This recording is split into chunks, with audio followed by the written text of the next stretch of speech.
欢迎来到荧光笔的频道，你好，心莹。最近呢，走在路上是不是有一点点神经兮兮？然后呢，有人叫你的名字都不在，要不要回头好？或者是晚上呢不敢出夜街，这就是大家对于农历7月的印象。说到农历7月呢，很多人的印象呢都是比较负面的总觉得说是有很多好兄弟要出来呢捣乱啊，或者是要找交替啊等等，所以有很多年轻人呢也很怕，可是怕又不是很了解到底是什么事情哦。今天荧光笔的南洋古灵精怪呢，就要好好跟大家聊一聊，到底中元节是什么节，而里面拜着的大士爷又是谁？本集节目由孝恩与荧光笔联合呈现。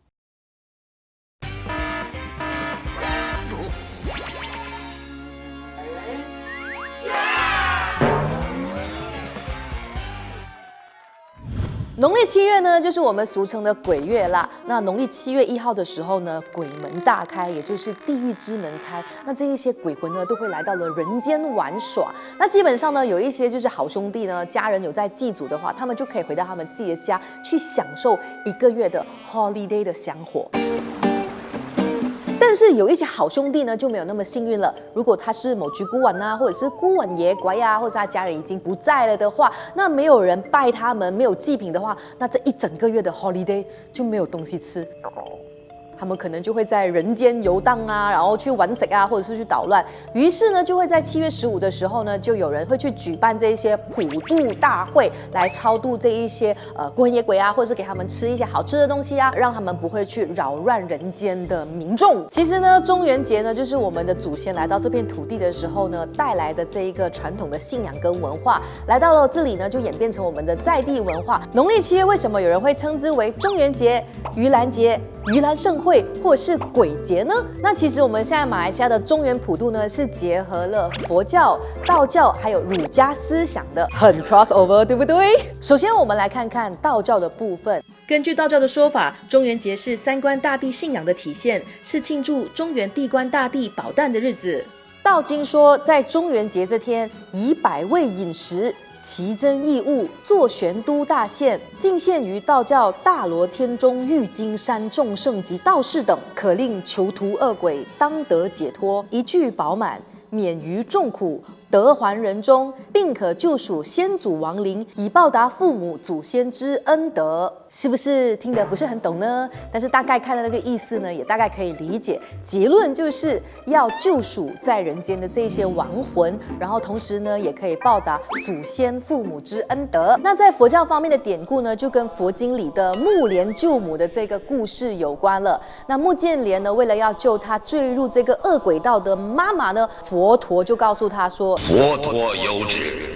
必须以百味饭食安放盂兰盆中，施食方自滋生。愿使现在父母寿命100年无病，无一切苦恼之患，乃至妻室父母离恶鬼苦。也就是他经历了这些东西之后，才可以让他的母亲呢离开恶鬼道。佛陀的对白，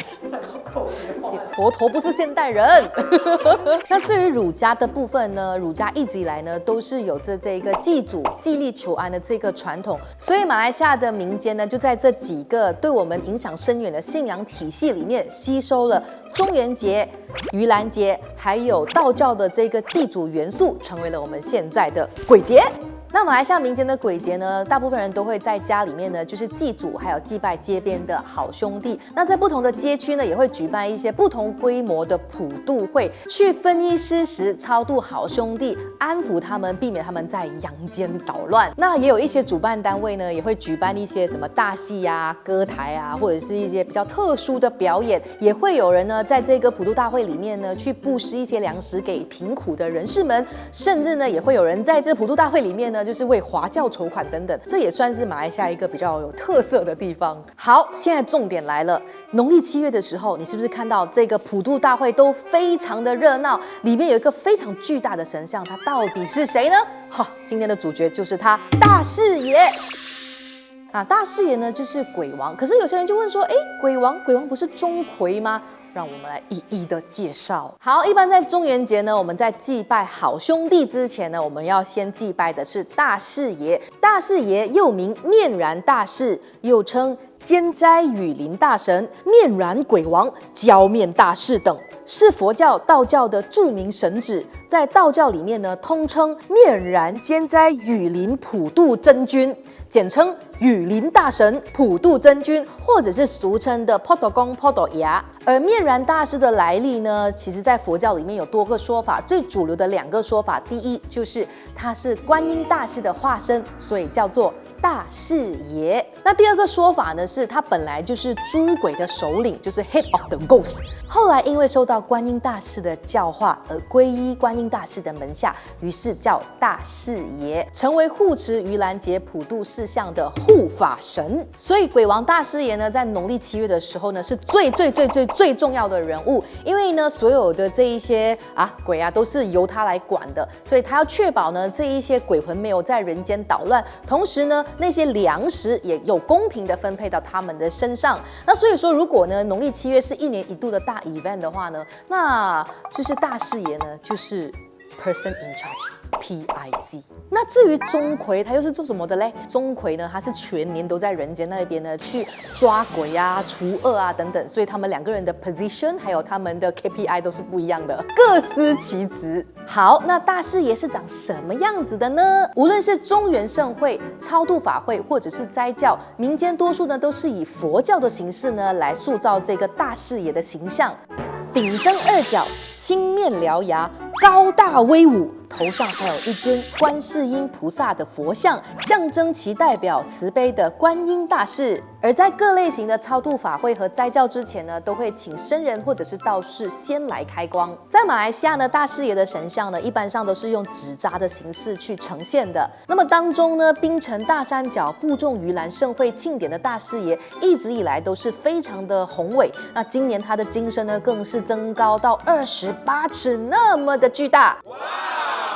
信众一般上呢，会把大士爷呢放在这一个供桌的最前方，以祈求这一个祭祀一切顺利。等7月一过呢，一般上就会火化大士爷像，送旗登天，代表任务完成 ，Mission complete。恭喜恭喜！但是也有例外哦，像是在柔佛边加兰东边的保安宫所举办的普渡呢，他们的大士爷是个卦象，只会在庆中元当天呢才拿出来，然后仪式结束了之后呢，就会用红纸封印再收起来，第2年的时候呢再次的拿出来使用。所以在边加兰这个地方呢是没有焚化大士爷的这个仪式的哦。好，那么在法会上有什么祭品呢？是一定要有的吗？那些纸扎品啊，还有和大士爷一起焚烧的这个法船，又是代表着什么呢？好，那传统必须要有的祭品包括了有鸡、猪、菜肴、饭、茶酒、炒面、米粉、各种水果、龟，尤其是摩诃龟、摩诃果，还有零食、饼干等等，反正可以吃的呢都可以拿来拜。但是随着时代的演进呢，也会有人会拜一些什么啤酒啊、饮料啊，甚至咖啡啊等等的现代饮品。唔該晒。那中元普渡的纸扎品呢，有几个非常标志性的物品，包括了这一个纸扎大士爷、法船、5色马和5色旗。那么5色马和5色旗的颜色呢，也就是青、白、红、黑和黄色，指的就是东南西北中这5个方位。善信们呢也会以五谷供奉，以祈求五谷丰收。那至于金山、银山呢，则是近代呢才出现的这个祭品，寓意着呢财源滚滚和带来欢喜。那至于法船呢，其实就是在佛教里面非常常见的词汇，比喻着佛法能使人脱离生死。所以法船呢，顾名思义是能够承载众生渡过生死苦海，到达彼岸，早登西方极乐世界，往生净土。好，来到最后了，你有没有想过为什么来到农历7月，大家都会非常的害怕、非常的恐惧呢？那对于农历7月呢，我觉得大家都有一定的迷思，可能是因为我们的长辈啊都告诉你说，农历7月呢不要乱讲话，不要在外面拍拍照啊，就是因为流传下来的都是禁忌，变成大家呢对于这个节日呢有一种敬而远之或者是神经兮兮的感觉。可是看我们今天跟大家分享的这些内容，中元节、盂兰节和鬼节的内涵呢，基本上都是在祭祖、超度祖先，还有超度孤魂野鬼等等，来达到阴阳调和。阴阳调和好像是可以这样用吗？反正就是阴间跟阳间的一个和谐啦，我是这样子解读的啦。所以在中原普渡的整个风俗呢，是存在着浓浓的仪式感，蕴含着缅怀先人、感恩，还有孝道等等的美德。背后呢，还有承载着人际的一些连接，像是社区的联谊啊，你想一下，搞一些活动，就是搞这种普渡大会的 event， 那些 committee 啊，那些街坊啊，也会出来拜拜，也多了一些可以交流的机会。那像是在台湾呢，他们就很厉害的把这个中元节的价值呢融入在流行文化当中，像是感动无数人的魔法阿嬷，以及是近几年来他们台湾的这个 hypermarket 的 brand， 就是全联所推出的中元节系列的广告，都是用现代的方式把中元节的价值给传达出来。就像现在这样面对面，其实就还好。面对你害怕的事情，才会变得勇敢。很多时候，我们是因为不够了解，所以才会产生恐惧。一个民俗仪式可以流传至今，其实它可能承载了许许多多在地的文化记忆和情感。不如换一个角度想，那个你所害怕的鬼，正是别人放在心上的故人呢？好，经过今天的这期节目，不知道你有没有更加的认识鬼节这个节日呢？还有大师爷是谁？你应该懂了吧？那所以呢，还有2天的时间，找你的家附近呢，如果有进行这普渡大会的话，去看一看，去了解看看。我觉得它是1年1度呢，可以让你好好认识和接触这一个文化的机会。如果你喜欢这个节目的话呢，请踊跃的留言、按 like， 还有把它给 share 出去。我们下一期节目再见。